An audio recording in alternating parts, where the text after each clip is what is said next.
how did you get into high performance sports psychology? Was it something you always dreamed of, or was it something that you pursued? Yeah, my experience, like, I didn't know that this even existed as a lifestyle or as an art, as a science. I was young and I grew up here in the South Bay in the beaches, and I surfed a lot, and there was a significant difference between how I would surf in free surf and then how I would surf in competitive surfing. And I wasn't as good in the competitive environment. And so there was a competitor that paddled by me who we surfed every day together, and we were in a competition, and he paddled by and he said, I mean, I can remember the day like it was yesterday. It was perfect glass out on the ocean. Waves were about 4 to 5 feet tall, which is just playful and fun. And I couldn't feel my feet. I couldn't feel my body. I felt disconnected to who I was. And I had so much more to access. And he paddles by me, and there's only 3 people out in the water, and the whole, the beach is filled with judges and friends and family. And he paddles by and he says, "Gervais, you got to stop worrying about what could go wrong." And I thought, how the hell does he know what's in my head? Like, that's exactly what I was thinking about and focusing on, or catastrophizing all the things that could go wrong. And so I sat out there by myself for a moment, and I said, well, if that doesn't work, what should I be thinking about? And so I was 15 years old, and it just started me down the path to be curious about, the impact of thoughts on performance. And that's where it happened. Fantastic. And so you went to school and studied sports psychology under one of the leaders in the field? Yeah, Skipping ahead. Some would say, yeah. So I started undergrad in psychology, and then that didn't quite offer enough insight and understanding of how humans work.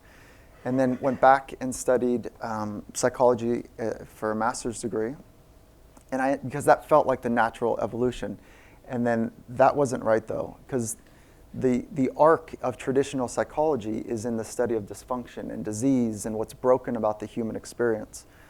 And it didn't fit me. And there's a place for that. There's a real need and a place for understanding that part of the human psyche and emotional condition. And so I left graduate school and I left that graduate school, and I was the first person to go to college in my family. So I can hear my parents kind of sigh like, oh, we thought we had one. And so I didn't know anyone in the field. We didn't have friends and family who were in higher academia. And so I found this other field, which was kinesiology, with an emphasis in psychology. And I went back and got a master's degree in kinesiology, which is really, the study of muscles and motion and how things work. And that still didn't offer enough of an answer of how the human spirit works and how the human mind works to excel. So I went back and got a PhD in psychology, licensed in psychology, and then realized, licensed in the field in California, and then realized I still didn't know anything. And you really hear that. Like, once you get out of school is where the learning starts.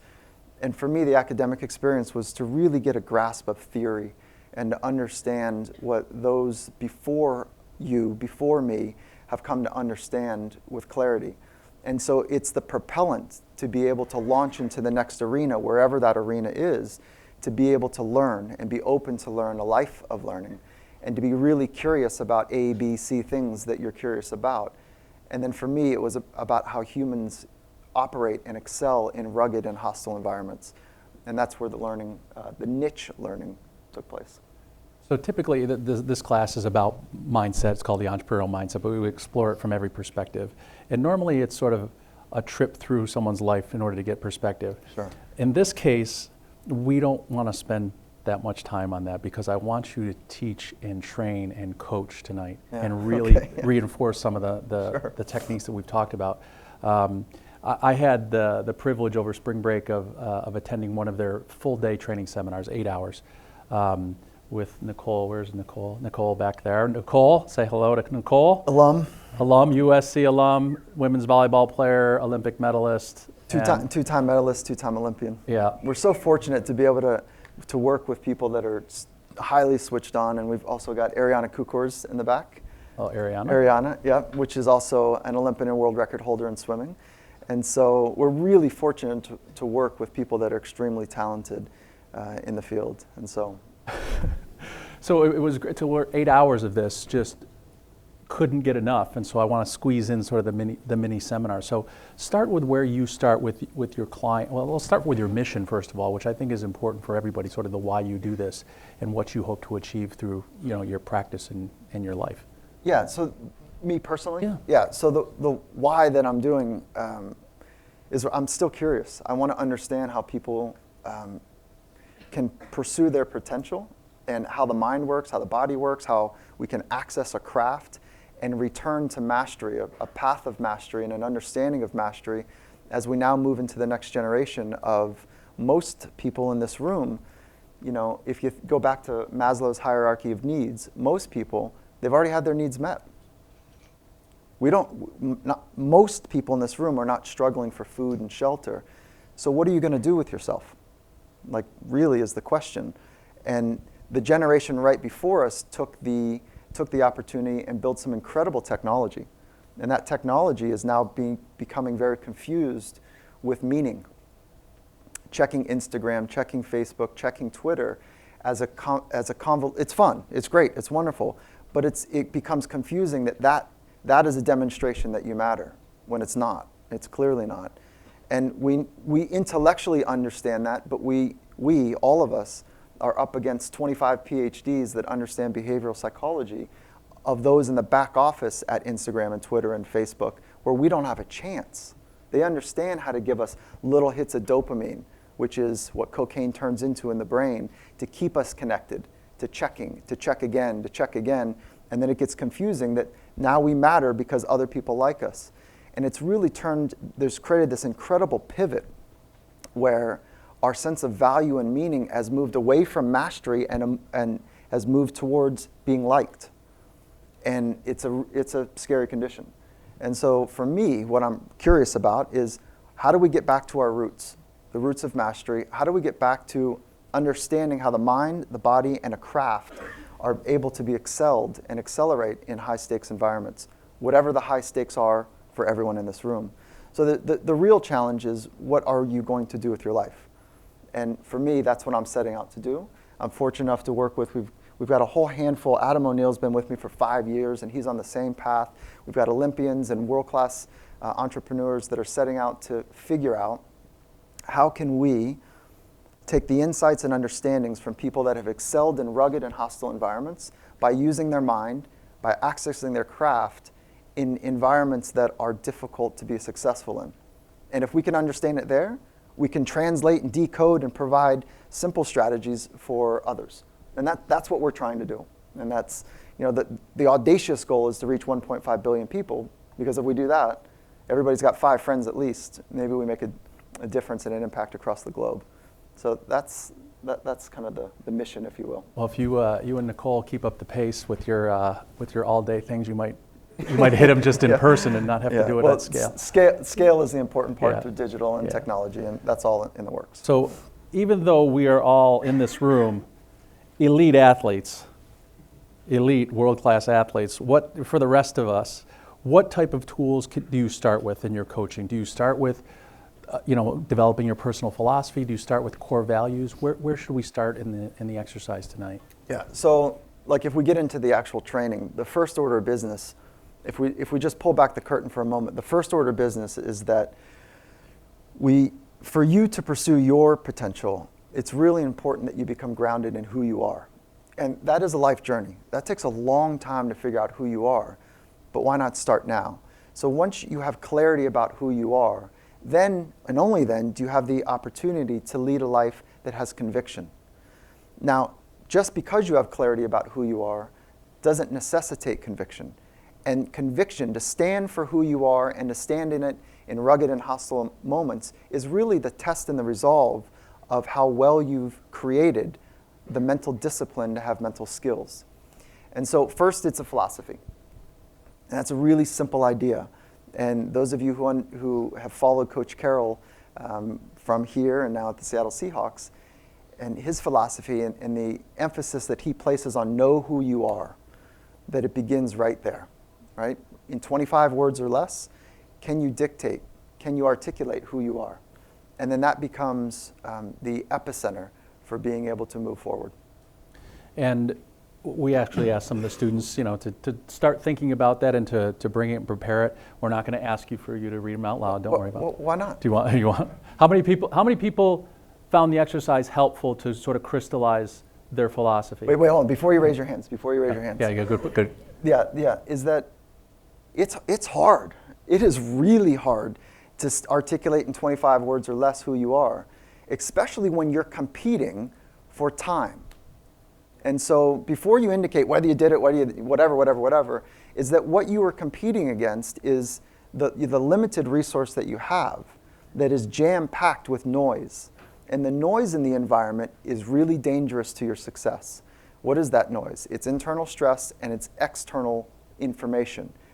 Information that isn't relevant to your potential, but just noise. If you didn't take the time to write down who you are, what is that?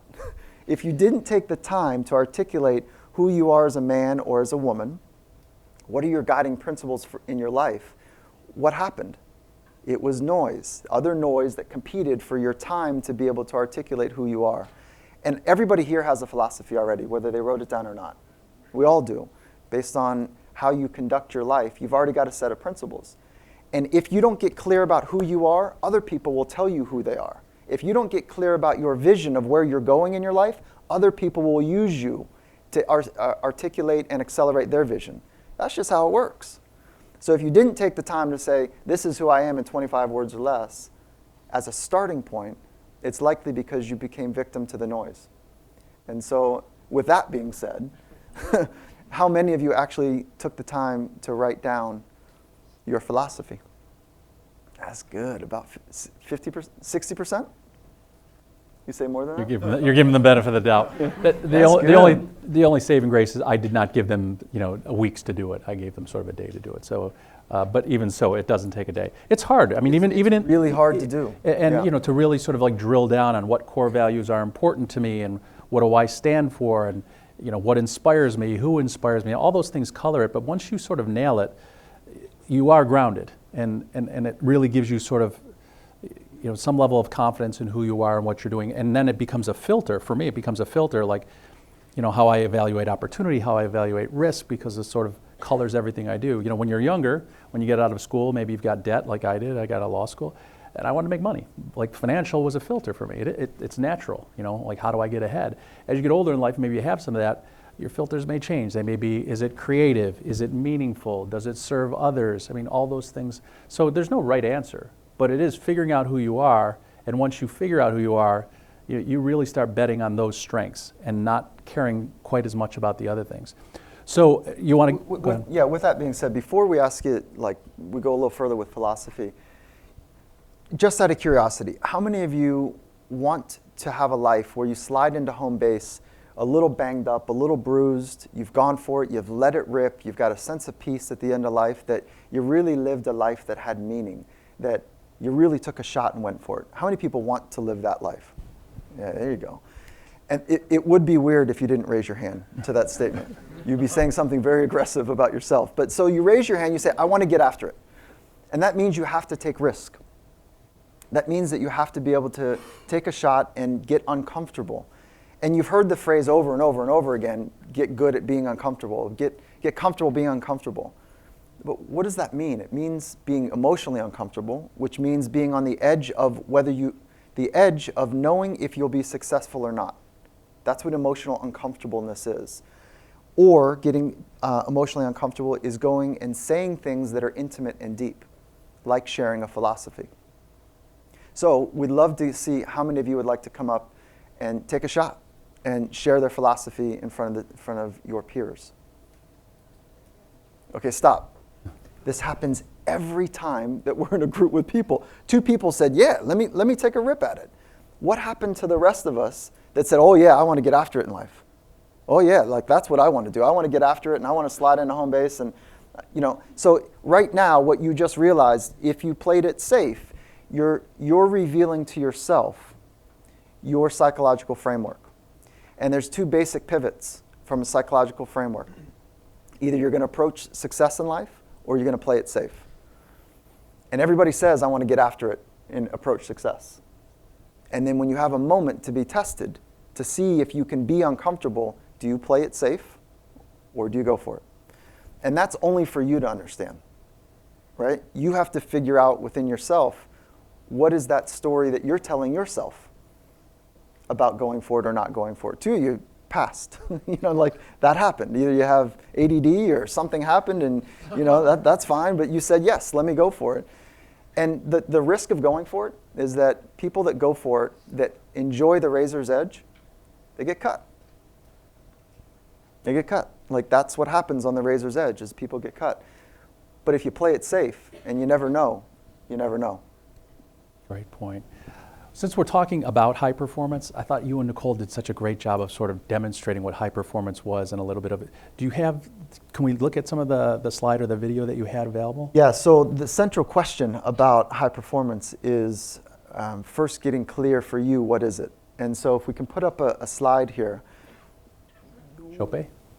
Can we put up a slide on, yeah. There's a lot of technology going on right now. So we put up a slide about high performance and just beg the question, and we have X number of hundred of bright minds in the room, that we wouldn't have a single definition of what is high performance. Next slide, please. And if you want to pursue a life that is of high performance, it is really important for you to articulate what it is. And we can have some characteristics and we can go through that exercise, but we thought maybe we'd just tee up a couple videos to pull on this thread for you to play with this concept of what is high performance. So why would that be in a deck of high performance? That's what's begging the question, right? And so if we ask you that question, why would that be in a deck of high performance? High stress, risk. What else? Bright minds. What do we have? Leap of faith. Patience. Composure. Yeah, all of that. Do you think he knew he was going to be successful? This usually splits the room. The logical mind says, of course he knew he was going to be successful. Why would you risk your life? And then the other part of your mind says, wait a minute. No, he celebrated at the end. He threw his hands up. And when you throw your hands up at the end of anything, it's kind of like a demonstration, like, oh, it worked. Like there's a celebration. And when you let it rip and you celebrate at the end, there's a really important space between that. And that space between really marks your ability to take risk. And so we would suggest that he didn't fully know that he was going to make it, but he took one step, and then he took another step, and he worked in great relation with all of the risk around him. And then there was a nice orchestration between the hazards and the goal. And the person in the middle dictated how he was going to respond. So it's fun. So let's take a look at an 8-year-old girl. And this is, maybe some of you can relate to this type of risk-taking, but the idea is for you to be able to listen to her inner talk. Because she's 8, she's not doing what sophisticated adults do, which is we keep it all in and show the world that we look really good. And so she's revealing who she is, and we get a quick glimpse at that. Isn't that growl that she has at the end really fun? That feeling when we can capture going for it and that elation that comes from taking a shot. It's a really cool experience, a really cool way to go through life. That captures like everything in one 2-minute video. It's so good. It's so good. I mean, we can talk about constructive self-talk in a bit, but should we dive into mindfulness and what that means and what it is as part of the techniques? Yeah, and so mindfulness is, as a general strategy, is the working definition of mindfulness is the ability to be here without judgment. Can you be in the present moment without judgment? And it sounds easy. However, the natural state of our mind is much like a drunk monkey, that it's curious and it's sloppy, and it's all over the place, and it's easily distracted. And a disciplined mind is rare. And the practice of mindfulness is coming back to now, repeatedly coming back to now, and again coming back to now, so that you can work towards stringing together more of the present moment. And high performance is revealed and mastery is revealed by those who can stay and be in the present moment. And so mindfulness, if we just understand that there's 2 pillars, the first pillar is coming back to the present moment so that you can have great awareness of how your thoughts are working, of how your body is working, how your emotions are working, so that you can potentially get to the second pillar of mindfulness, which is insight and wisdom. So mindfulness is the art, it's the skill of coming back to now so that you can increase your awareness and potentially get over to insight and wisdom. And so it's a training process that it's a lifelong process. It's like, it's no different than setting out. We know diets don't work, but setting out to have great nutrition as a fuel system for the body and the brain is really important to pursue consistent excellence. And this would be one of the foods, if you will, for the mind, is to train your mind to come back to now. So how does mindfulness relate to flow state, if we're going to use that term? And then what are the benefits of mindfulness? What's in it for us if we master this? Well, I don't know if you can master mindfulness. It is sometimes well, I'll describe the process of it first and then get to the science of it in a minute, is that the idea of being able to follow your thoughts and come back to just right now takes an incredible amount of attention and focus and discipline to do. And it's really difficult to do. But it's simple to understand. Focus on just one thing for an extended period of time, whether that's a breath or a dot on the wall or a flicking candle if you think of like the Kung Fu movies, right? It's this idea of coming back to one thing for an extended period of time so that you recognize when your mind wanders so that you can bring it back. And what research has found is that, one piece of research has found is that those who practice mindfulness report an increase in flow state. And flow state is, by definition, the most optimal state a human being can be in. And if we just stopped on that statement, that those that practice mindfulness, somewhere between 6 and 20 minutes a day, have an increase in the most optimal state of being a human, there ought not to be any more compelling pieces of evidence than that. And so this would be a central hub of what we want to offer as a strategy to increase and accelerate your ability to become more of who you want to be, is to teaching you how to get right here, right now, and to lock into that. And it's easy to do when there's a little bit of pressure. It's relatively easy to do. But as soon as that pressure becomes overwhelming, most people don't know how to focus. And when there's no stimulation in the environment, most of us are looking for that drunk monkey to have activity. And so we just wander, and it's undisciplined by nature. So it is the craft that allows people to pursue potential, whether it's samurai warriors who are deeply attracted to the Zen traditions for this reason, or modern day special operators. And the research coming out of Navy SEALs and Green Beret and the special operation units is that people that are training mindfulness are having an increase in size and electrical activity of their insula. And the insula is a particular part of the brain that, it's a really important part of the brain that is a proprioception center. And it's filtering information both internally and from the outside world so that we can make quick, swift, and accurate decisions. So having an increased size and frequency or electrical activity around the insula is really important. And those that train mindfulness are having an increase in that size and structure of the brain, along with many other benefits that we could go on and on and on, but it's coming. Last time we were here a year ago, we talked about mindfulness. And so it's coming now. And if you don't have a practice yet, we would strongly encourage to pay attention to the ways that you're training your mind to be present or to be distracted. And multitasking does not work. Unfortunately, multitasking and doing more than one thing at a time is pulling you away from deep focus. And deep focus is the entryway into flow. You can't get in the flow state, the most optimal state, without having deep focus. So it is critical, especially in our modern times now, where all of the noise that we have is pulling us from now. You talk about 4 mindset skills in your teachings: calm, confidence, focus, trust. I believe are the 4. Can you cover each one of those sort of, and what how you generate calm, where confidence comes from, Yeah. and how focus and refocusing is a skill? So if we've got 4, there's a handful of mental skills, but the 4 we want to introduce first when we're working through this is, can you generate a sense of calmness in any environment? And calm doesn't mean mellow, like relaxed, but there's a calm fire for every moment. And if you can find the balance between those two, then you have the opportunity to meet the demands of a moment properly. And what happens to most people when they get close to the razor's edge is that their DNA kicks on. And what our DNA, our genetic coding, has designed for us, without thinking about it, is as soon as we feel stress or pressure or something that's hostile, or we interpret that it could be hostile. And by the way, what's most hostile for most people in our environment is not a saber-toothed tiger. It's not somebody hunting our land. It's not being robbed. What's most hostile in our environment is what others think of us. And that becomes an absolute devastating way to go through life to pursue potential if you're constantly monitoring what others might be thinking of you.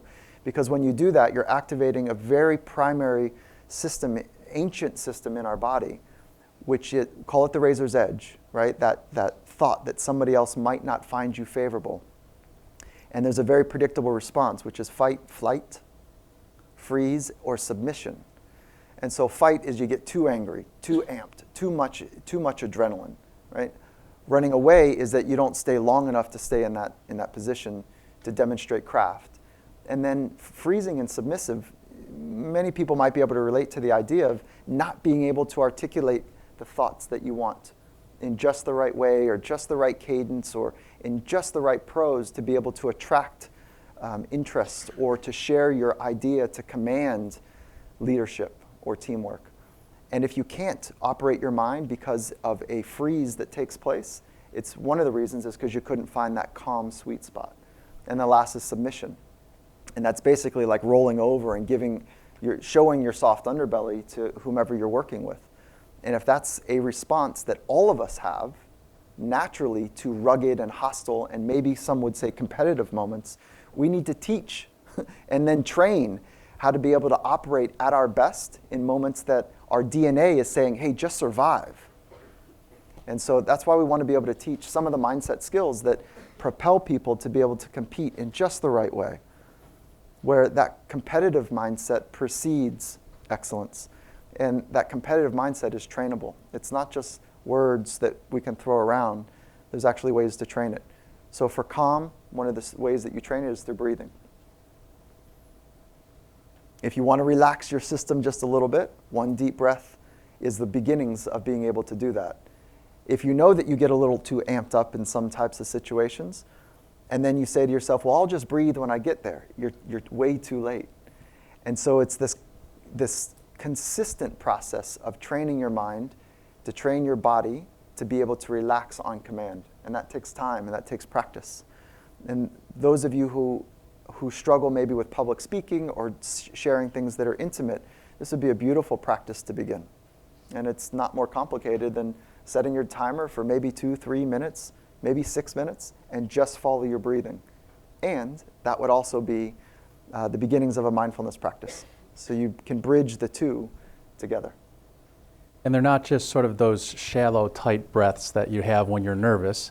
They're deep breaths, lower abdomen breaths, either the full baby's breath that you would sort of see. Because everybody, and that's sort of probably how choke came about, right? It's sort of that upper respiratory choking. Yeah, that's exactly what happens under choking. Is so when we're working with competitors and we're looking at how they naturally breathe, just in conversation, when they start breathing up here, it's like they're closer to choking than you can imagine. And if you just take a test for yourself, and if you just took a deep breath right now, so just you can do it privately and quietly, do you start your breath here or do you start it here naturally? Babies will start it here, and it's the most efficient breath down here because you get the lower lungs activated. And if we're getting into the game of high performance, what we're talking about is being extremely efficient with our systems, the most efficient we can be. And breathing up in your upper lungs is really inefficient. And it brings us closer to the opportunities that where we start to decelerate our ability to be progressive in thought and progressive in form. And so we want to accelerate all that by having effective breathing. But you have to train it. So of the 4 skills that you talked about, calm, confidence, focus, and trust, I want to dive in a little bit on confidence because it's so connected to self-talk. And we saw a great example of self-talk out loud with the young skier. Can you talk about where confidence comes from and the importance of self-talk and limiting beliefs. So let's turn it over to the bright minds. Where does confidence come from? First of all, is confidence important? Yes. Maybe the cornerstone of great performance, right? So you've got to have the prerequisite physical or technical skills to be great, but confidence would be the thing that you blow the opportunity if you don't have the ability to speak well and to be confident. So where does it come from? Easy question. Keep going. Who said it? Inside. Good. Okay, yes. We know each other. That's really good. I'm glad you got that. Let the students answer. I love that. Keep going. Self-talk. I love that you got there quickly.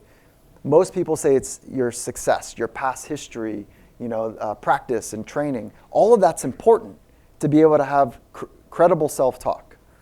So confidence comes from one place and one place only, which is what you say to yourself. But if it's not credible because you haven't earned the right to be able to say good stuff to yourself, then you're faking it. And that idea, fake it till you make it, is not sustainable, right? You know you're a phony. You know you're faking it. And so having the ability to be aware of your inner dialogue and then have that inner dialogue be credible is kind of the way to decode confidence as a training mechanism. So talk about the results of sort of negative talk, positive self-talk, and sort of the no-mind flow state. How are those related? Yes. Yeah, so if we make it really academically simple, if we have three minds about ourselves, we have a negative mind, a positive mind, and no mind. And the work for us as performers is to be aware of negative mind, those types of thoughts, and then work to get over to positive mind. So what is negative mind? Negative mind is stuff like self-critical, pessimistic. There's a sense of worry or frustration or inner hostility. That's all negative mind stuff. And then when you have awareness of that, you're in that mind or in that camp, do you have the skills to get over to positive mind, which is optimism and focusing on what could be and fully engaged in the present moment. And if you can hang out in positive mind long enough and just hang in that space, eventually by accident you can slip up into no mind. And no mind is, we all know that space, it's flow state, where there's like no thoughts. And it's a complete engagement and fusion between you and the environment and your craft, and you're just accessing everything you need to access in the right way, in the right, with the right tone. And that flow space, that no mind space or flow state, there's such a sense of awe with it. And that's why it's considered the highest state for human performance. I like sort of thinking about the passage of time when you're in different states. And when you're doing something that you don't like doing, it doesn't resonate with your soul, the passage of time, 5 minutes feels like an hour. Yeah. The opposite is true too, right? When you're in flow state, when you're doing something that you love, doesn't time go by so quickly? And an hour feels like 5 minutes. And so those are some of the indications, if you're getting close when things really stand still for you. Yeah, a distortion of time or losing track of how time works is one of the hallmark characteristics of flow state. And we used to think that flow state was this mythical thing that just would happen every once in a while. If you're aware of the triggers of flow state, you can manipulate them to increase the frequency of being in it. And if you think about where you're going to go next in your life, wherever it is that you want to go next, and you understood the mechanics of how to be aware of your mind and to purposely use your mind, there's no super computer more powerful than your mind. But if you don't have great software for it, it becomes unwieldy. And so if you have great awareness of how to trigger the ability to hang out in positive mind long enough, and we're not talking about like, hey, everything's great, when it's not. That's not what positive mind is. It's having the discipline to focus on what's good, have the discipline to lock in right now, even when right now is boring, or even when right now is really difficult.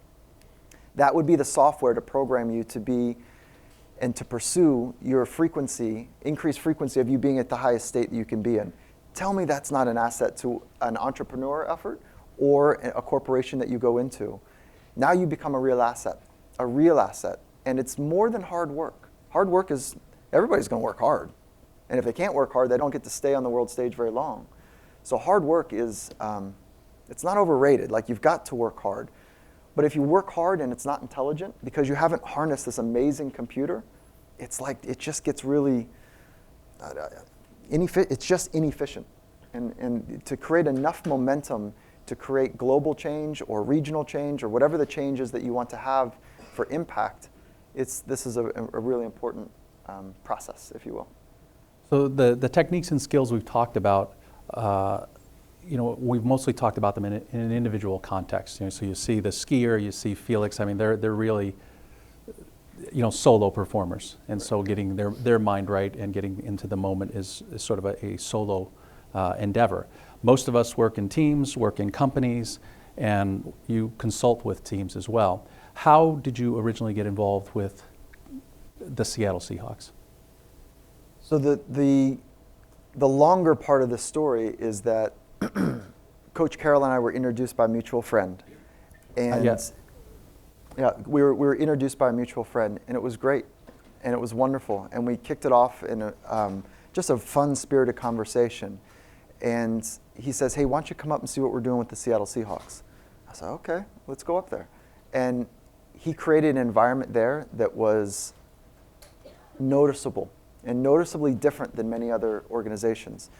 And what he had created was the ability for his staff, his coaches, the people that worked with him, to say, I don't know what it is about here, but I feel like it can totally be me.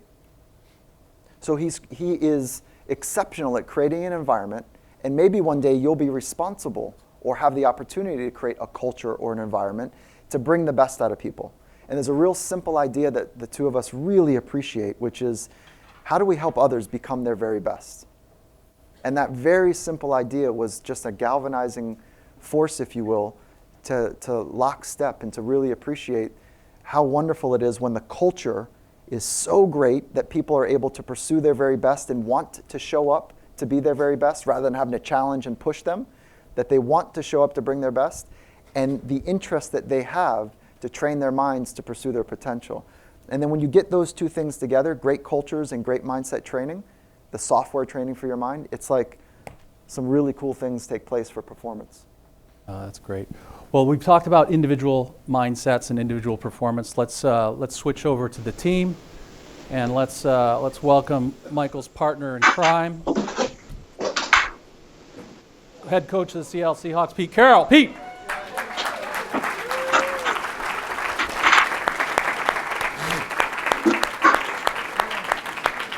Oh, come on. Is that all you got? Yeah, come on. Let's go. Let's hear it. Hey there. It's good to see you. It's good to see you. Thanks for joining us. It's good to have you back at USC. You've obviously heard a little bit. You know your partner over here, your daughter's here. We got a bunch of fans here. But we just started talking about the Seahawks and what makes it special. So I wanted to sort of start with you and Michael and sort of not just how you connected, but why you saw this commonality and this sort of shared philosophy. Well, first off, can you hear me okay? Yes. Who's the guy sitting in the front? We got a plant in there with the Seahawks sweatshirt on. Yeah. There you go. There you go. Okay, you get an A for tonight. Turn it up a little bit. David, it was a little bit hard to hear you, but I think you were asking why Mike and I have kind of come together with our efforts. Is that right? Yes. Okay. And let me know. I'm kind of yelling right now. Let me know if you need me to turn up the volume. Mike and I crossed paths through some mutual friends, people that he had worked with and coached with for years, and they talked about how there was some common language here, and they saw things that he stood for in his teaching, that we stood for in our coaching. And so I asked, and Mike had done a lot of extraordinary things with exceptional people, and we're always trying to get better because we're always competing in our program. And so I asked Mike to come visit and hang out with us for a while. And before long, I could tell from the background of the stuff that he studied, we had a real common kind of a lineage that he followed and I followed, and our language was very similar, and so that we could make sense. For years, I've had people that have come to me and asked if they could, be the sports psychologist of our club or come speak to our team and all. And we have such a kind of a doctrine that we live with that I've not found many people that could cross over, make sense, and kind of connect in a way that would be seamless, that wouldn't be more of a distraction than really an addition. So but so we've hit it off very well, and we've had a great time working together. And we're in the midst of a lot of stuff and doing a lot of things. And both of us are really ones that want to push to the cutting edge of finding out what's up and what's going on in the world and how we can get better. And so we've just hit a real synchronicity that has worked out great for us. And so we talked about personal philosophies and team philosophies. You have a very, very clear philosophy. Can you share it with the class and what core values it's centered on? Yeah, I think first, Dave, I thought I knew what I stood for years ago when I was coaching, and I thought I had my act together. And after getting fired a couple times and getting kicked around, I realized that I had kind of a moment, and I realized I needed to get my act together and figure out what it was that made me unique to myself, and how I could best describe myself and how I could make sense of me so that I could make sense to the people around me. And I found that really, to me, philosophy is the collection of things that you believe. We have all of these beliefs. Everybody out there, y'all have a philosophy, but for the most part, you don't know what it is. You know what you believe in, you know what you do, but you haven't gone far enough along with trying to figure it out to put it together so that you could make sense of it, so that you could, one, know it clearly yourself, and then also be able to share it with those around you.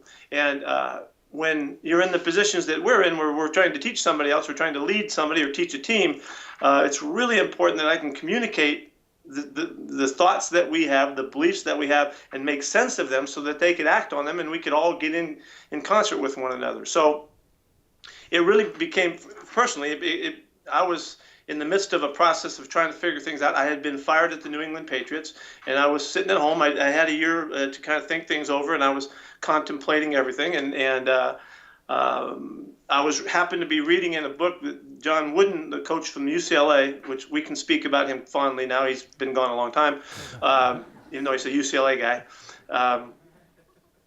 He had gone for years and years and years of being a great, successful coach and leader and all of that, but he never won a national championship till his 16th year he was coaching at UCLA.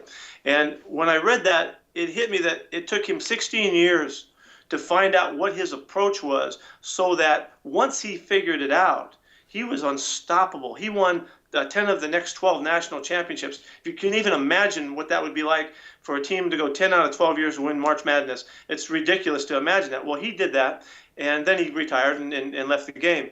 But he was a very unique, unusual person that had his own ways, and I knew all of that, and it just hit me right between the eyes that he had his philosophy nailed. And once he did nail it, nobody could touch him, and his players could perform year after year after year at a really high level, and he could do extraordinary things because he was so clear in what his approach was and what it all meant to him. So he had his own deal, and so it became apparent to me through the process of trying. I said, I got to figure this out. I got to get my act together. I've been coaching for 20-something years, and I still felt like I wasn't able to get to my approach, my philosophy, where I could nail it. And so it came to me that I'm a competitor, and that was the best way I could define myself. I'm a simple thought of who I am. I'm a competitor, and I've been competing my whole life in everything that I do. And I thought, well, if that really is the truth, then I need to make the philosophy that I can stand by, live by my program, something to do with competition. So it simply became always compete. That in everything that we do, in all walks, in every avenue, in every aspect of everything I'm doing, we're going to find a way to bring competition into our world and live with that. Well, to do that, I had to define competition. You probably think of competition as working against somebody or trying to beat somebody or striving against somebody. But the old definition of competition is striving together for something. And that's really what it's become. It's become us built on this simple thought of always compete. We're doing everything we can to be as good as we can possibly be at everything we're doing forever. And that's a competitor's mindset, and that's a mentality that once you have that, everything is on go from now on, and you're working to find your best. And we in essence are in a relentless pursuit of finding a competitive edge in everything that we're doing. So the point is that we have a really clear thought of what that is. And when you have that, now from this point, we're either competing or we're not. So if we're operating at something and we're not battling, we're not working to figure out how to be better and improve, our status, then we're not in line with our philosophy. So that governs and guides everything. So competition for us is the central theme in our program. I'm not telling you guys need to do that or that's the best way to do it. I'm just telling you that's the way I do it.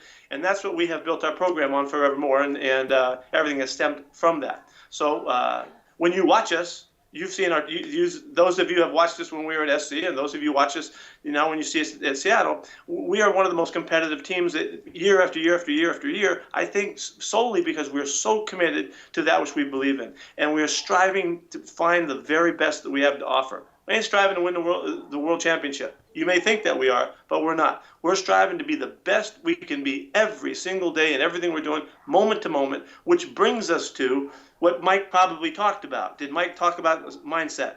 And did he? And that whole thought of being present and being able to focus and bring ourselves together is that which kind of guides our program and our way of working. So you can see maybe why Mike is so important and so crucial to our standing in our organization, because he continues to help us maintain a mindset that allows us to compete and stay very mindful in all areas and at all times, hopefully better than anybody that we battle against.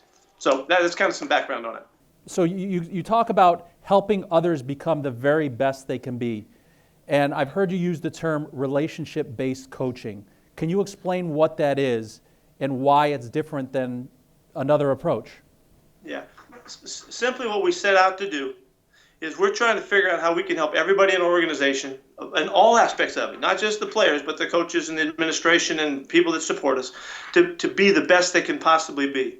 And we're dedicated in a developmental sense to always try to work with everybody in every way that we can to find out how we can support them in everything we can think, every way we can think of. And that is the mentality. That's so if you're in that mode, then you can imagine we need to understand who we're dealing with. We need to learn the people and understand where they come from, what's important to them.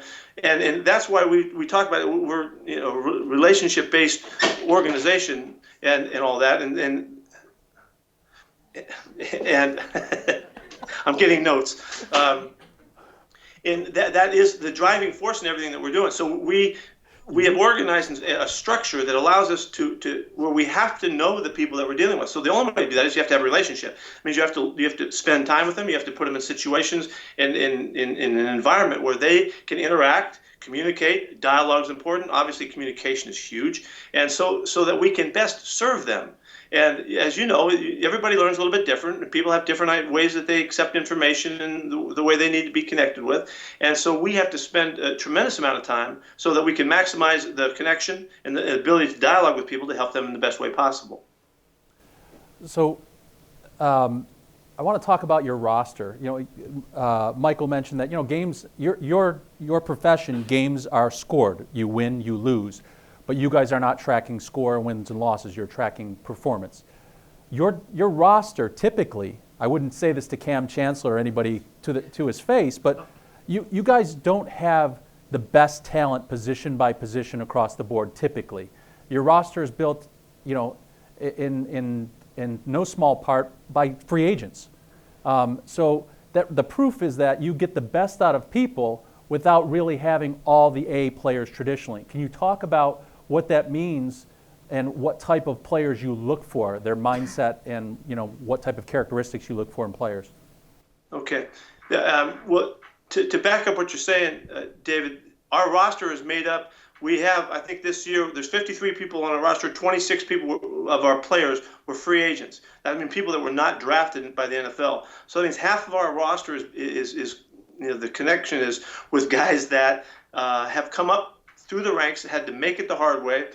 They didn't get the easy street approach. They didn't get paid very well. They had to work their way up and prove themselves. Well, that I think the reason that that's so obvious, even in those numbers, is because of the type of people we're looking for.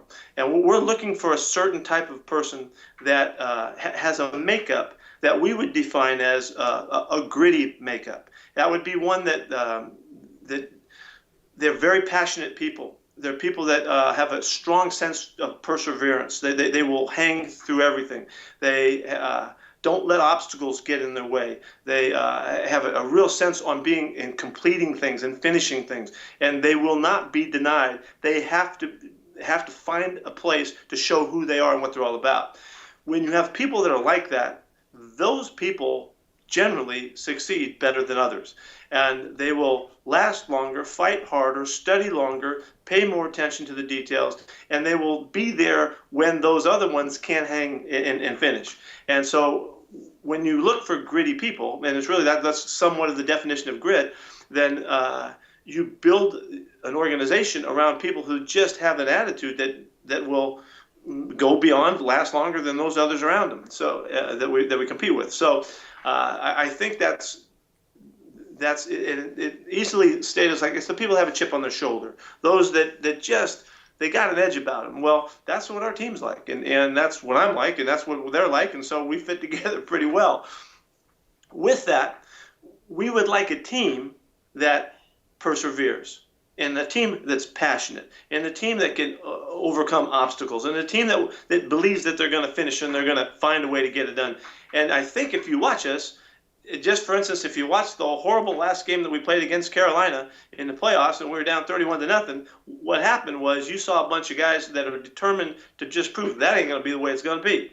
And they did everything in their power to get back and almost win a football game to demonstrate really just who they are. And so I think that's so powerful. It outweighs talent. It outweighs smarts. It outweighs intelligence. It'll outweigh all of really the other major characteristics just because of the style and the nature of the people that you build your organization around. And that's obviously a reflection of the philosophy. And I think philosophies get tested not when you're winning, but when you're challenged. And so for students who aren't football fans, 2 years ago, you beat the Denver Broncos in a Super Bowl that was an absolute, you just crushed them from the opening drive to the closing bell. It wasn't even, That's the way I remember it also. It was a 4-quarter celebration like we've never seen before. But I also, I was at practice before then, and I've never seen such calm, such fun, such confidence. They did not get wound up by the moment, which is part of your philosophy. But then let's fast forward a year after that, where if you didn't know, the Super Bowl against the New England Patriots, great game, battled down to the last minute, miraculous catch that puts Seattle on the 1-yard line with arguably the most dominant running back in the league. And within seconds, it goes from Seattle is about to win their second Super Bowl to the ball's intercepted at the goal line and the game is over. And seeing you on camera and your reaction was really, really sort of astounding. And it wasn't just the reaction right then, but it was all the interviews that questioned, what does Pete Carroll know? It's the dumbest call of all time, and all the second guessing that happened. But you didn't disappear. You stood up and answered every interview, and you went back to the philosophy. So I want you to talk about that philosophy when you were challenged there. Well, it's a really good illustration of philosophy. That's really what the examples that you just cited are all about, and from a couple different vantage points. First off, when and all of the times that we played in championship situations in years past, and at SC we were in those situations often. The philosophy is that which carries you through the most challenging of times. It's not just the bad times, Dave. You mentioned that. It's also the good times. And it's because, and you made mention of what our team was like when we were preparing for the first Super Bowl, that we were calm, we were comfortable, we were very much at home with the situation and the challenges and the build-up and all of that around it, because philosophically we had gotten to a place where we had prepared for that.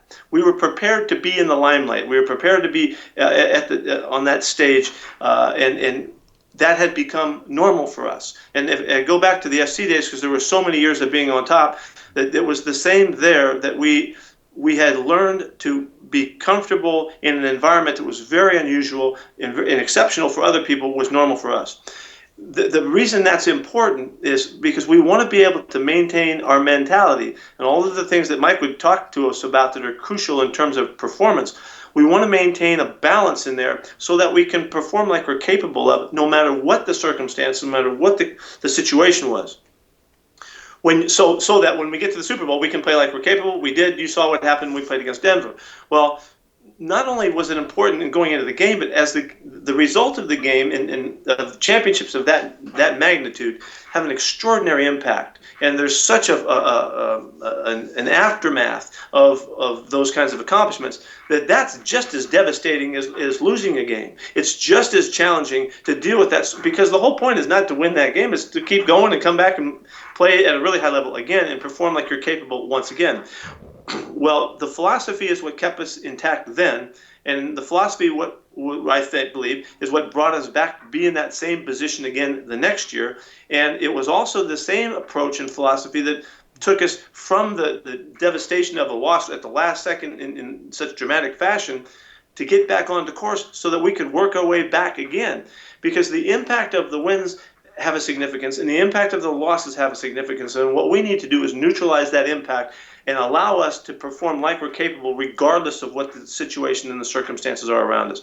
That's where this is all about mentality and philosophy and our mindset. And it is something that I'm very proud that we're in the middle of understanding and continuing to endeavor to figure it out at a deeper level and be able to translate it so that we can communicate it and share it with people around us as well. Obviously, immediately with our team and the people that support us, but my messaging extends well beyond just the team. We have a lot of people that support us. Well, we have all of the Northwest in particular. And when we were at SC, we had all of the Trojan family and all of the nation that extends around the world. All of those people are part of the system, and extending messaging through all of that, I think, is part of the job. And so that's where philosophy is so important. And that's why I say that coming back to the simple thought that everybody is striving to be the best they can be. And that's what we're focused on, not the winning and the losing. Gives us the best chance to continue to perform at a really high level and really extend our ability to do that beyond other people.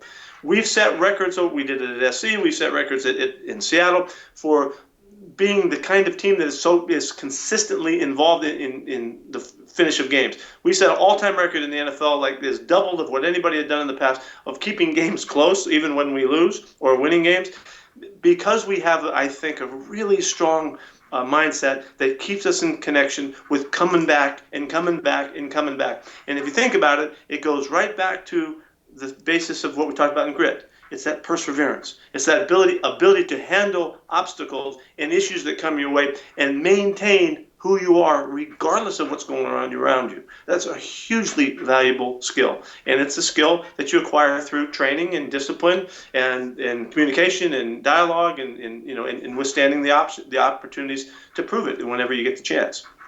So it's a really cool thing. It's something we're really excited about understanding.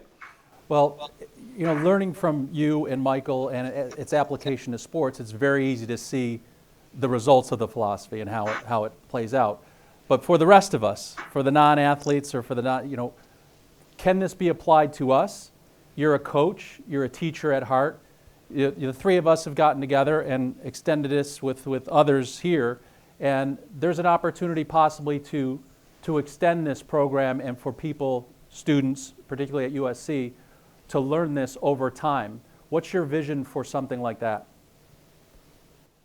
Is that a question for me, or for Mike? It's for you, Michael. Okay.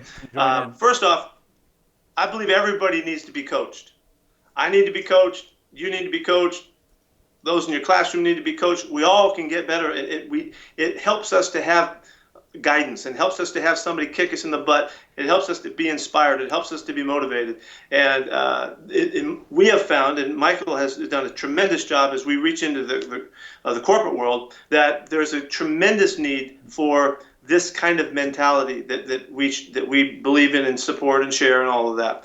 Not only do we think it's important in the corporate world, I think it would be extraordinarily valuable for the kids in this classroom right here. Because I think we can help people through coaching.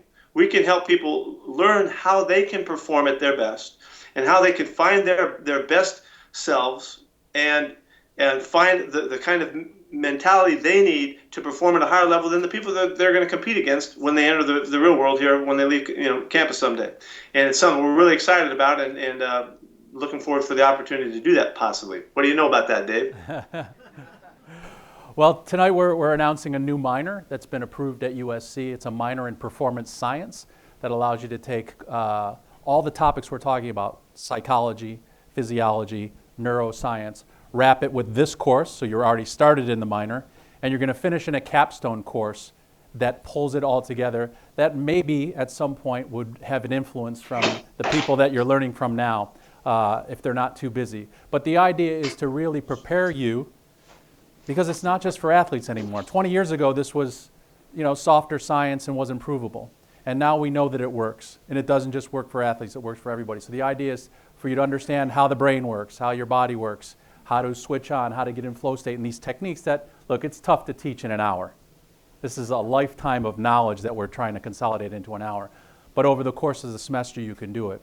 And so the idea is to start with a minor that allows you to touch these topics and then come back and wrap it together into a cohesive, integrated experience so that you are, when you leave USC, you have a competitive advantage in your career, in your life, in everything that you do, because you can access this state. That's the first part is a minor. And the longer term vision is that we build a performance lab that studies, measures, researches, and publishes the science and best practices and applied processes of high performance. And we just think, when we started talking about this, and this is probably why we all met. It just sort of was that synergy of this is what I've always wanted to do, this is what he's wanted to do, and to add Michael to it just became something that we think USC, no one could do this as well as USC. I mean, we have a history of athletic excellence. We're one of the best schools in the country, if not the world. We have access to sports and Hollywood and technology unlike any university. So we think pulling all these assets together, we can provide a really powerful experience that will give you sort of that advantage in your life. Because everybody wants to live a good life. We all raised our hand when Michael asked us what type of life we want to live. I would much rather have you figure things out now than be my age and figure them out. Getting to that point of self-actualization, it's a process. You have to burn your finger yourself sometimes. But if we can accelerate it with some of these techniques and this approach, then I think you guys are going to have a great life. So that's what we're announcing tonight, and we'll provide more information on that, but we wanted to bring Pete in.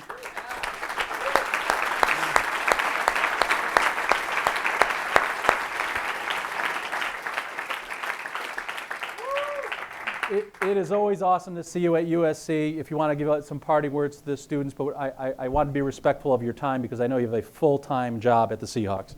Well, thanks. Dave, thanks. We're really excited about bringing the minor to the campus and looking forward to all of that. I would like to say something too as we leave here, that we think very strongly about this one thought. Everybody in this room has the responsibility and the opportunity to create your own value. Here on campus, as you're going through your studies and how you approach your education, you have the opportunity to create your own value. And not only do you have the opportunity, you have the responsibility to do that. And when you take that thought and control that thought, there's a lot you can do, and there's a lot that we can all take advantage of. Some people do it better than others. But when you understand that you're the one that takes that first job you get, you're the one that does something with it, where the people that hired you realize that you're so important to that organization, they can't let you go. By the way you attack it and by the way you approach it and the person that you bring every day when you go to work, we don't want you to miss that understanding. We don't want you to go through these next challenges that you have as you leave campus, even while you're here on campus now, without a mentality that can help you compete and take things as far as you're capable of taking and be everything you possibly can be. And so with the opportunity, and if this all comes out and you guys all sign up for our class, come on back and sign up for the minor and take advantage of it, we think it could be something really special. And we think we can really have a blast doing it, and we're looking forward to that opportunity. So Dave has been awesome about it, getting this thing in motion. Michael Gervais is the best in the world at helping people perform, and we'll coach the heck out of you guys and kick your butt and help you be the best you've ever been. So thanks for the opportunity. Thanks for letting me visit with you guys tonight. See ya.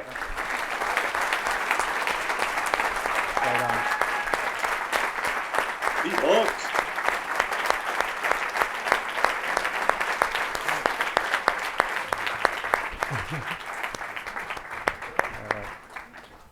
All right. Thanks for being patient. Yeah, that was good. awesome. That's a nice little addition, huh? Isn't that fun? Happened a couple hours ago. That was awesome. Why don't we let students ask you some questions? Yeah. And great. so that's sort of where the money is. So students with questions, raise your hand. Do we have a microphone for them?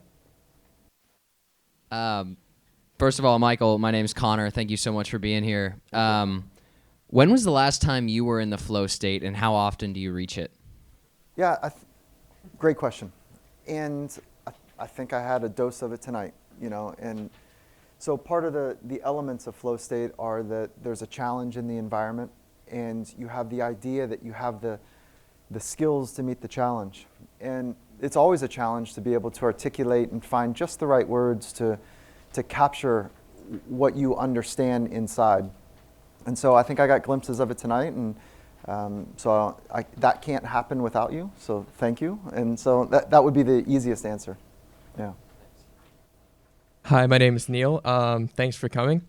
I'm a student of neuroscience, and so I know that you know a lot of stuff, that you've learned a lot of stuff, you went to school and became a PhD. So how is it balancing for you? You have to talk to people who aren't PhDs in psychology, even us. And so how do you package all that in a form that we can all consume and use to our greatest benefit? That's a great question, because your challenge as you go out into the next phase of your life is to take all of the information that you understand and to be able to communicate it crisply. And so we never want to lose the depth of what we understand, but be able to provide easily digestible pieces of information over time. And so the art is really forgetting everything you know and communicating the clarity of the center of it. And when you do that, for me at least, it feels like we find that balance between what's simple, but it still holds the center of the essence. And so that is the balancing act. And it's the balancing act between impact, and if you want great impact, go read everything that you possibly could about the brain and psychology and body. But sometimes that's not possible. And so we want to be able to balance that idea of how much information to give and how much training to provide, so that they can reveal their insight and wisdom. So that is the center of the challenge of being deep in the weeds for a long time, is to know which pieces of grass to be able to share. Yeah. Hi, my name is Claire Collins. Thanks for coming. Yeah, thank you. One of the things I was kind of wrestling with when we were talking about all the self-talk is the opposition of humility and where that comes into play, and where you have to stop just taking care of yourself and succeed and step out and reach out to others. Do you have any comments on that? Is the question about where is the place of humility inside of confidence, or with confidence? Yeah, or more with self-talk, because I'm thinking if you're just constantly saying I'm the best, then where is that humility grounding? Yeah, it's beautiful. So if we pull back just a couple layers, the idea between confidence and humility, they work really well together, especially when it's not a sole focus that you are the only person that matters. So humility is not thinking of yourself less, it's thinking of yourself less often. And having the idea to be able to be humble enough to be right so you can be there for others. And confidence doesn't mean arrogance. Confidence means that you have a sense that what's about to happen, you've got what it takes to adjust to what might be unpredictable. And so confidence isn't arrogance, it isn't demonstrating to you or to somebody else that I know more or you know more. That's a game of phoniness and posturing. But confidence is this quiet inner experience that you have what it takes to adjust to what's about to unfold that is unpredictable in nature. And humility, again, is being able to be there in such a way that you can help others along their journey as well. Yeah. And it's a beautiful question about the me society and the disease of me, if you will, that if we miss the opportunity to be so right within ourselves that we're not bringing others along, that's a really selfish journey. And so being part of a community where you can put on your vest so that you can put on somebody else's life vest when they need it, if you can't be there for somebody else, you're really missing out on a beautiful part of life. And so I'm not saying that to you, I'm saying that to all of us, me included in it. And so that's a beautiful question. Hi, I'm Nicole. Thanks so much for coming to talk to us tonight. I guess I wanted to ask a little bit about, so when you're in the present moment, as a student with 6 classes, full-time job and stuff that's going on, we have things that come up, deadlines, plans. So what I'm wondering is, how do you balance being in the present moment without foregoing scheduling and everything else? Like, I feel like it's really kind of difficult to keep that focus, so I'm just wondering what you think about that. A great question. And so the idea isn't never think about the future. There's times to plan. And when you're in the present moment of planning, are you planning with some clarity? Or is this time now to let your mind wander to explore creative ideas? So the idea of being present is really, can you be where your feet are? And wherever your feet are, it's a really grounded thought, is that it creates a nice image. And so being present is being where your feet are. And what happens for many people is when they get into rugged moments or hostile moments or the razor's edge, is that their mind pops out to try to save them, to try to save the organism. Fight, flight, freeze, and response, overthinking, underthinking. And so to have command of your ability to be where your feet are in any environment is really the mark of somebody that's mastered the inner experience. Yeah, thank you. Hi. I wanted to know what your personal opinion and also professional opinion is of biohacking and more specifically bulletproof coffee, because I know that's a big trend going around right now. So the idea of biohacking, let's start with that. Paying attention to your internal system and being able to accelerate the awareness of your internal system so that you can perform higher, at a higher level. So biofeedback, biohacking, being able to have metrics that help you understand what's happening inside of you is wonderful. There is no greater instrument than your own mind. But if you're busy, you miss it. And if you don't know what to feel or look for, you miss it as well. So biohacking's great. There is no replacement for using your own software to be able to be so present, so connected to how you're experiencing this moment that you can course correct eloquently and swiftly. So great. There's lots of ways to pay attention to, lots of technologies to pay attention to how you're being, and there's also your own mind. So I wouldn't want to replace technology telling me my state when I can do it myself. There's a nice balance probably between the two. And then for bulletproof coffee and that part of the game, I've never tried it. Interestingly enough, just sorry to interrupt you, on the question about coffee, oddly enough, Coach Carroll and I, neither of us have had a sip of coffee ever. Ever. And that's a really weird connection that the two of us have. And I'm sure many of us in the room like coffee and appreciate it. It's a stimulant. And if used improperly, it's an indication that you're probably under-recovered. And if you're bragging about how much sleep you don't get, or that you're a grinder and you don't need sleep, you're telling something to the world or people paying attention is that you're completely suboptimal. And so if you need caffeine or you need something to create stimulation, it means that you've mismanaged the recovery process. So just take a quick look at, hacking as opposed to wisdom. Yeah. Hi, Michael. My name's Alexa. You talked a lot about coaches, and we heard from one of the greatest coaches of our time. So my question is, how can we achieve a high performance mindset when maybe we don't have a great coach like that, or someone who's powerful in our lives that maybe doesn't emit the best energy? That's a great question, isn't that? That's such a good question. Okay, so some of you have not had the opportunity to have people in your life that get you and understand who you are. And maybe they're not sophisticated in the way that they guide you. It's a nice thought to think that we become the average of our 5 most intimate relationships. Financially, spiritually, education, we become the average of the people around us. And so I don't know a way to, I'm missing the words to share with you the importance of having people that get you and that have been down the journey and they want to help you be better. So being available for being coached is part of it. And then understanding the process to coach others is the gift you give in return to pay it forward. And so I don't have a clear answer other than maybe being open to being coached by people that have accumulated and understand and reveal to themselves a sense of wisdom. And there's wise women and wise men, and being open to that is really a wonderful accelerant to you becoming who you're meant to become. It can't happen from reading. You're not going to get it in a book. Reading is great. You know, it's a center to acquire knowledge. But moving from knowledge to insight is something that is really important. And let's never forget, ever forget, that you are your greatest coach. You are with yourself often, when you're present at least. And the inner dialogue that you have and the relationship you have with yourself was taught to you. You didn't just come into the world with that software. It was taught to you. And the good news is, if it was taught to you, you can change it. You can discard that part of you and those parts of the conversation that are no longer fitting, and you can upgrade. So thinking through the stories and the dialogue and the conversation you have has happened through learning.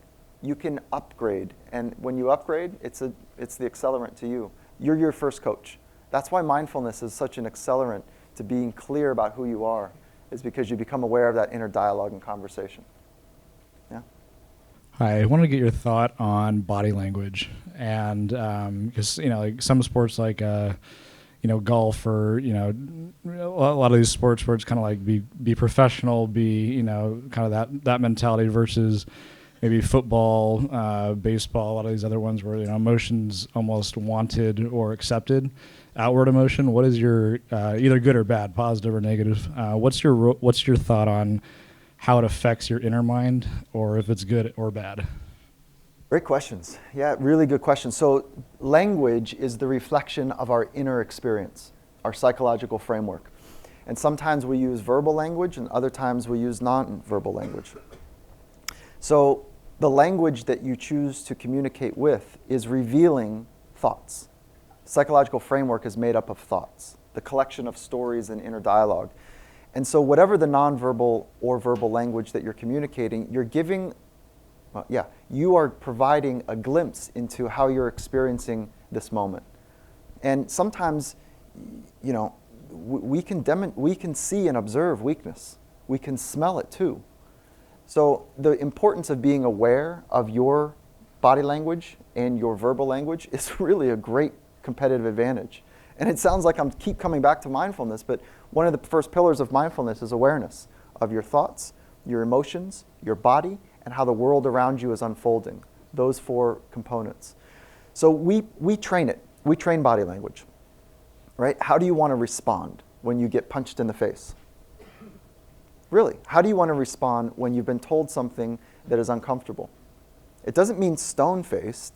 It means, let's be clear about what the thoughts and the body language that are taking place, so we can look for alignment to accelerate great performance. So it's a great question, and it's something to pay attention to. Yeah, for sure. And we spend a lot of time thinking about how we're going to handle mistakes and how we're going to use our language, both verbally and non-verbally. One way, as you're going back there, one way to think about this is when you're at your best, what is your body language like? And so you want to be able to recapture that as often as you can, rather than trying to problem solve, what do I want to be like after I make a mistake? What does it feel like and sound like when you're at your best? And be as closely connected to that as you can. Yes, great question. You spoke about mastery being something that we as privileged individuals are able to access once we've transcended this idea of Maslow's hierarchy of needs. Is it possible to get to that state without having reached that hierarchy for individuals that aren't as lucky? So it's a responsibility to those that handed the baton and what we're going to be able to do with it. And so yes, basic needs are met. Sometimes it's actually harder to pursue mastery because we become comfortable. Sometimes, so one of the greatest basketball players in our current time, I asked him about his son. And he said, my son's great. I sent him to all the camps. He's got all the right shoes. He's around the greatest coaches. He hangs out with me at practice. And, but he doesn't have the one thing that, I can't give him the one thing that I had, which was nothing. Yeah, and Coach Carroll talked about the chip on somebody's shoulder. And what that chip is, it's an inner dialogue like, I'm going to do this. And that's an inner dialogue about conviction. And it's an inner dialogue about, I don't care what's out there. Can you make a decision in your mind that when you come to the front of any room, whether it's a small room, 2-3 people in a conversation, or a large room, that you will refuse to be bullied by lights and be bullied by what other people think of you. And so that toughness and that resolve to be able to stand in yourself, whether you have much or not, is a really important part of the process. Great question, very thoughtful, and it really comes down to where are you now and where are you going in your life. We only get one shot together.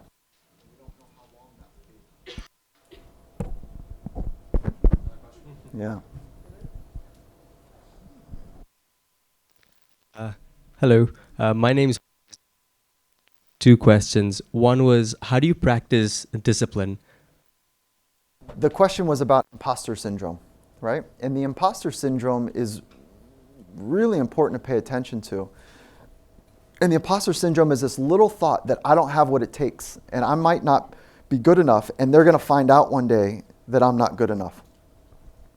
So is the question, what do you do with that? You pay attention to it, and you make a decision that you're on a learning curve and you're hungry to figure out more.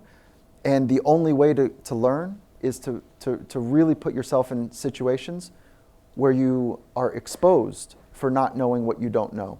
That's what practice is.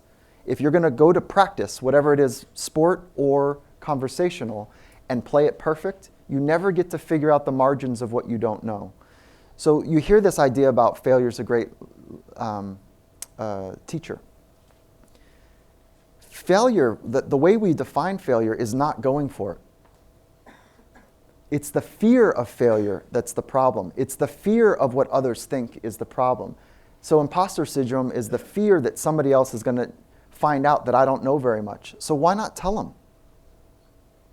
Why not tell them right out of the gates that, listen, let me tell you who I am. I am hungry to figure some stuff out.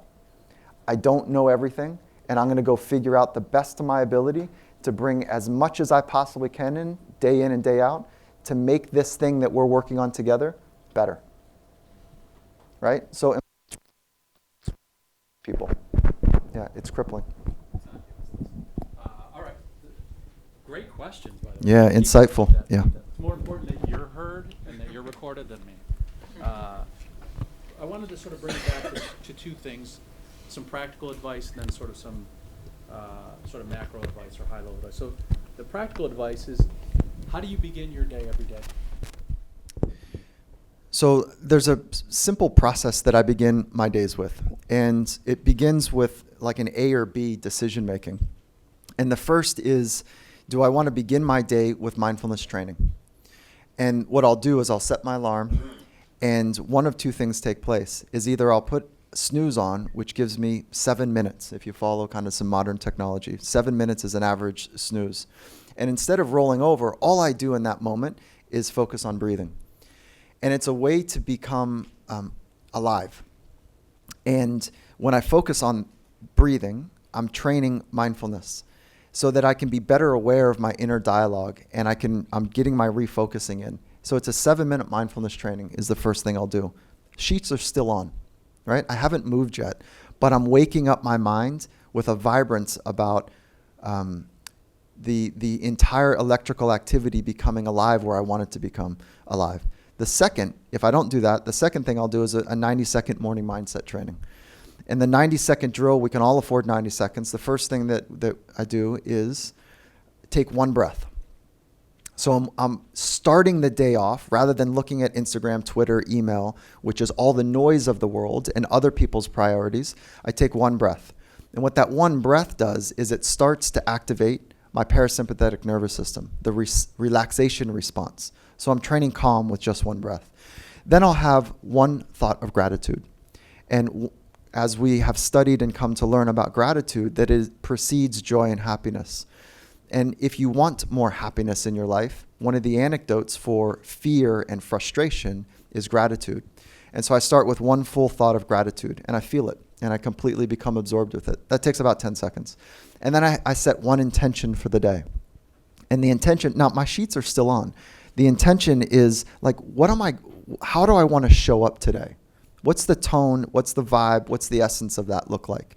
And I just maybe capture a word or a feeling that comes with it. That's about 10 seconds. And then I rip the sheets off, I put my feet on the ground, and it's one thought, and then I just feel the ground. So I just put my feet on the ground, and I'm grounded. So I've started my day with the training calm, I started my day with training gratitude, and I start my day with a clear intention of how I want to show up today. I hit my feet on the ground, bang, that's it. Then the next thing I do is I get that vibe just right. We flip on music in my house, and we're bobbing our heads. I got a little 7-year-old, and we're bouncing around in the morning. We're having a great time, and we're just getting that energy where it feels really good to be in our sanctuary. And whether that's whatever the music is, it just feels good to be in the sanctuary. And so when I leave the sanctuary, I'm right. It's great practice, great ritual. Let's think, and then the larger piece in relationship-based coaching that you and Pete install and cultivate with Seattle or anywhere. And you don't hear this word mentioned, but it's sort of the essence of it is what is the role of love in coaching and mentoring? So this concept, let's start with relationship-based first. We're all in a relationship. Like that's how this thing works for us.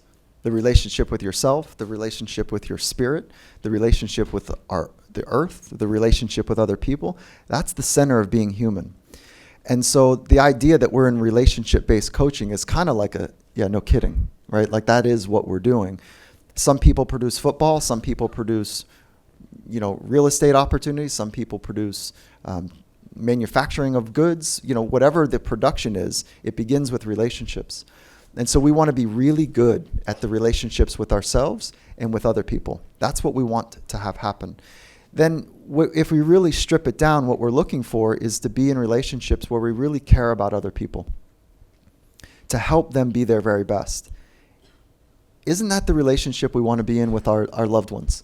Where somehow, you've heard this phrase, somehow just being around them, I feel better. They bring out the best in me. Not that I feel better, let me strike that. Somehow, when I'm around them, I feel like they bring the best out of me. And that's what we're working to design our relationship with other people, is to be that for them. And that really is born out of love. And, it's one of the less familiar and more uncomfortable words in a corporate setting than I think many would be surprised. Corporate America does not talk about love often. Entrepreneur startups don't talk about love often. And because we talk about the need for outcome, we talk about what others are doing. And if we can really focus on, let's have great relationships, what we found is that becomes an accelerant through the difficult and challenging times. And so that's where it begins. It's so evident, but it takes a lot to invest in other people. It takes time to listen to them, to hear them, to be present with them when all the noise and your own selfish instincts are taking over. And so that is the competitive advantage of the philosophy. It really is. I don't know if you saw it, a year or so ago, it asked all NFL players for which coach they would most like to play. There are the 28 or 32 teams? 32. 32 teams. Over 30% of all NFL players said, I want to play for Pete Carroll. That's astounding. And there's 31 other coaches. So it is the thing that makes the philosophy so powerful. He used it here. You ask any player who's played for him, and they feel that. Well, we feel better around you guys and you being here. Really, I feel selfish because I could sit here another 3 hours and take all this because this is transformational stuff. The good news is that for the freshmen and sophomores and those behind you, you will be able to get more of this in the minor and in the institute that we ultimately build.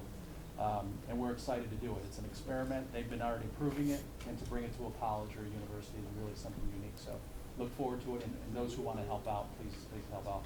So let's thank Michael with a little bit of our going away. Well, first, let's give him a hand. Thank you. Thank you.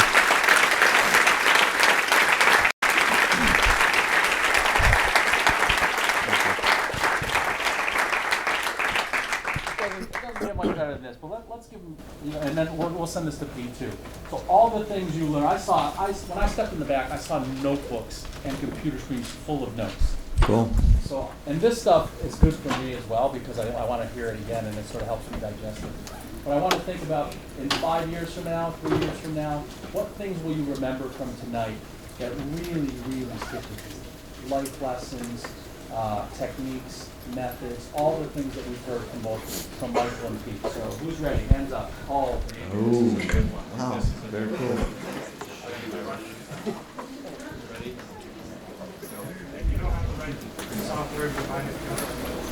Worry less about what others say.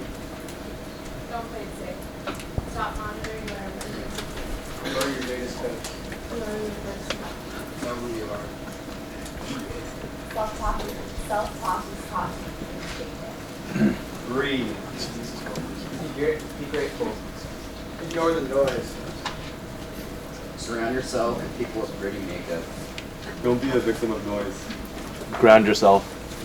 You become the average of those around you. Get to the flow state. Where your feet at. Confidence is having what it takes to adjust. High performance is revealed in those with the same presence. Well, contested doesn't work. Your responsibility for your own value.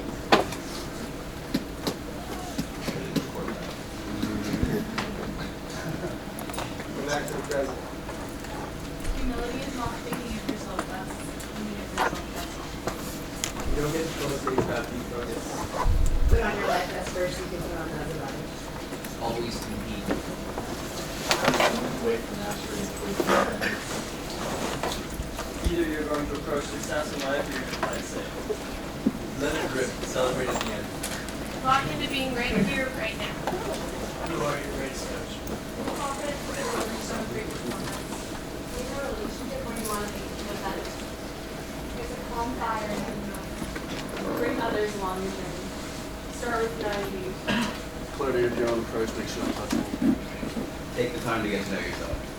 Don't be selfish. Help those around you. There is no greater instrument than your own mind. You'll go be. You must have a vision or someone else will employ you to accomplish it. Is this a USC moment? Is that a record? Yeah, thank you guys.